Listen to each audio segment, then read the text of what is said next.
ಖಂಡಿತ ಆಗುತ್ತೆ. ಇವಾಗ ಇಷ್ಟು ದಿನ ಇಲ್ದದ್ದು ಇವಾಗ ಯಾಕೆ ಬಂದು MP ಎಲೆಕ್ಷನ್ ಹತ್ರ ಬಂದಿದೆ. ಆಮೇಲೆ ಇದ್ರ ಹಿಂದಿನ ದಿವಸ ಚಿತ್ರದುರ್ಗದಲ್ಲಿ ಶೋಷಿತ ವರ್ಗದ ಸಮುದಾಯ ನಡೀತು. ಅಲ್ಲಿ ಸಮುದಾಯದಲ್ಲಿ ಲಕ್ಷಾಂತರ ಜನ ಹರಿದು ಬಂದರು. ಆ ಜನ ನೋಡಿ ಸಹಿಸ್ಕೊಳಕಲ್ಲ. ಸಿದ್ದರಾಮಯ್ಯ ನೇತೃತ್ವದಲ್ಲಿ ಅವರು ಈಗ ಶೋಷಿತ ಸಮಾಜದ ದನಿ, ಈಗ ಸಿದ್ದರಾಮಯ್ಯ ಅವರು ಹಿಂದುಳಿದ ವರ್ಗದ ದಲಿತರ ಏನು ಶೋಷಿತ ವರ್ಗದ ದನಿಯಾಗಿದ್ದಾರೆ.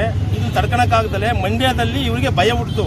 ಏನು ಕಾಣದ ಕೈಗಳು ಏನು ಮಾಡಿದವಲ್ಲ, ಇವ್ರಿಗೆ ನಮಗೆ ನೆಕ್ಸ್ಟ್ ಇಲ್ಲಿ ಇದು ಮಾಡಲ್ಲ ಅಂತ ಹೇಳ್ಬಿಟ್ಟು ಇಲ್ಲಿಗೆ ಗೆದ್ದು ಸೋತು ಬಿಡ್ತೀವಿ ಅಂತ ಹೇಳ್ಬಿಟ್ಟು ಭಯ ಹುಟ್ಟಿ ಅಲ್ಲಿ ಆಕ್ಚುಲಿ ಮಂಡ್ಯ ಕೆರಗೋಡಲ್ಲಿ ಏನಿದೆಯಲ್ಲ, ನಮ್ಮ ಕುರುಬ ಸಂಘದ ಮೇಲೆ ಕಲ್ಲು ಹೊಡೆದಿರೋದಾಗಲಿ, ಕನಕದಾಸ ಭಾವಚಿತ್ರ ಹಾಕಿರೋದಾಗಲಿ, ಸಿದ್ದರಾಮಯ್ಯ ಅವರ ಭಾವಚಿತ್ರ ಹಾಕಿರೋದಾಗಲಿ, ಅಲ್ಲಿ ಲೋಕಲ್ ಯಾರೂ ಇಲ್ಲ.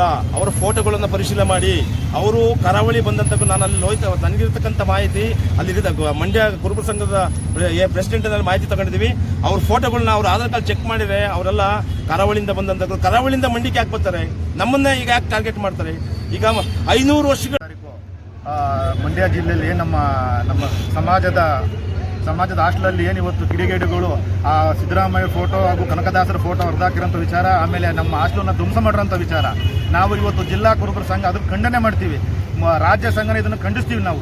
ಆದ್ದರಿಂದ ಇವತ್ತು ಆ ಕಿಡಿಗೇಡಿಗಳು ಉದ್ದೇಶಪೂರ್ವಕವಾಗಿ ಮಾಡಿರೋಂಥ ವಿಚಾರಗಳು ಇವತ್ತು ಅದು ಉದ್ದೇಶಪೂರ್ವಕ ಮಾಡಿರೋಂಥ ವಿಚಾರವನ್ನು ಸರ್ಕಾರ ಕೂಡಲೇ ಅವರಿಗೆ ಅಲ್ಲಿ ಪೊಲೀಸ್ ಸಿಬ್ಬಂದಿಗಳು ಅವರನ್ನು ಕೂಡಲೇ ಬಂಧಿಸಿ ಅವರಿಗೆ ಕಾನೂನು ರೀತಿ ಕ್ರಮ ಕೊಂಡು ಅವ್ರಿಗೆ ಕೂಡಲೇ ಬಂಧಿಸ್ಬೇಕು. ಅವ್ರನ್ನ ಆ ಬಂಧಿಸೋವರೆಗೂ ನಮ್ಮ ಜಿಲ್ಲಾ ಹೋರಾಟ, ರಾಜ್ಯ ಮಟ್ಟದ ಹೋರಾಟಗಳು ಯಾವುದೇ ಕಾರಣಕ್ಕೂ ನಿಲ್ಲಲ್ಲ. ತಾಲೂಕು ಮಟ್ಟ ಹಾಗೂ ಜಿಲ್ಲಾ ಮಟ್ಟದ ಹೋಬಳಿಗಳಲ್ಲಿ ದೊಡ್ಡ ಮಟ್ಟದಲ್ಲಿ ಪ್ರತಿಭಟನೆ ಆಗುವಂಥ ಸಂದರ್ಭ ಬಂದೇ ಬರುತ್ತೆ. ಆದ್ದರಿಂದ ಅವ್ರನ್ನ ಕೂಡಲೇ ಇವತ್ತು CC ಕ್ಯಾಮ್ರಾದಲ್ಲಿ ಅವ್ರಿಗೆಲ್ಲ ಇದ್ದಾರೆ, CC ಕ್ಯಾಮ್ರಾ ಇದೆ, ಅವರು ಯಾರ್ಯಾರು ಮಾಡಿದ್ದಾರೆ ಅಂತ ಎಲ್ಲರೂ ಗೊತ್ತಿರೋಂಥ ವಿಚಾರಗಳಲ್ಲಿ.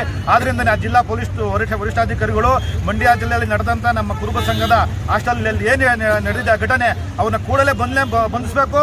ಅವ್ರಿಗೆ ಕಾನೂನು ರೀತಿ ಕ್ರಮ ಕೊಂಡು ನಾವು ಕಾನೂನು ರೀತಿ ಕ್ರಮ ಕೊಡಬೇಕು, ಶಿಕ್ಷೆ ಕೊಡಬೇಕು. ಅದು ನಮ್ಮ ಎಲ್ಲರ ನಮ್ಮ ಜಿಲ್ಲಾ ಕುರುಬ ಸಂಘದ ಒತ್ತಾಯ, ರಾಜ್ಯ ಕುರುಬ ಸಂಘದ ಒತ್ತಾಯ. ಏನು ಉದ್ದೇಶ ಇಟ್ಕೊಂಡು ಅವರು ಅದು ಇವತ್ತು ರಾಜಕೀಯ ತಿರುವು ಕಾಣುವಂತ ವಿಚಾರದಲ್ಲಿ ಇವತ್ತು ಸಿದ್ದರಾಮಯ್ಯ ಒಬ್ಬರನ್ನೇ ಗುರಿ ಮಾಡಿದ್ದಾರೆ. ಯಾಕೆಂದ್ರೆ ಅದು ಇವತ್ತು ರಾಜ್ಯದ ಮುಖ್ಯಮಂತ್ರಿ ಸಿದ್ದರಾಮಯ್ಯವ್ರನ್ನ 5 ವರ್ಷ ಮುಖ್ಯಮಂತ್ರಿ ಆಗವ್ರೆ, ಈ ತಿರ್ಗ ಮುಖ್ಯಮಂತ್ರಿ ಆಗ ಕೆಲವು ಜನಕ್ಕೆ ಸಹಿಸಕ್ ಆಗ್ತಿಲ್ಲ, ಹೊಟ್ಟೆ ಕಿಚ್ಚು. ಆದ್ರಿಂದ ಈ ಕೆಲವು ಕಿಡಿಗೇಡಿಗಳು ಮಾಡಿರೋಂಥ ವಿಚಾರ ಇದು ಅಂತ ಹೇಳಿ ನಾನು ಹೇಳಕ್ ಬಯಸ್ತೀನಿ. ನಾವು ಲೋಕಸಭೆ ಎಲೆಕ್ಷನಲ್ಲಿ ಖಂಡಿತ ಅವರು ಕೂಡಲೇ ಅವ್ರಿಗೆ ಶಿಸ್ತು ಕ್ರಮ, ಕಾನೂನು ರೀತಿ ಕ್ರಮ ಕೊಡಲಿಲ್ಲ ಅಂದರೆ ಲೋಕಸಭೆಯಲ್ಲಿ ತಕ್ಕ ಪಾಠ ಕಲಿಸುವಂಥ ವ್ಯವಸ್ಥೆ ನಾವೆಲ್ಲ ಜನ ನಮ್ಮ ಕುರುಬ ಜನಾಂಗ ಮಾಡುತ್ತೆ ಅಂತೇಳಿ ಈ ಸಂದರ್ಭದಲ್ಲಿ ಹೇಳಕ್ ಬಯಸ್ತೀನಿ.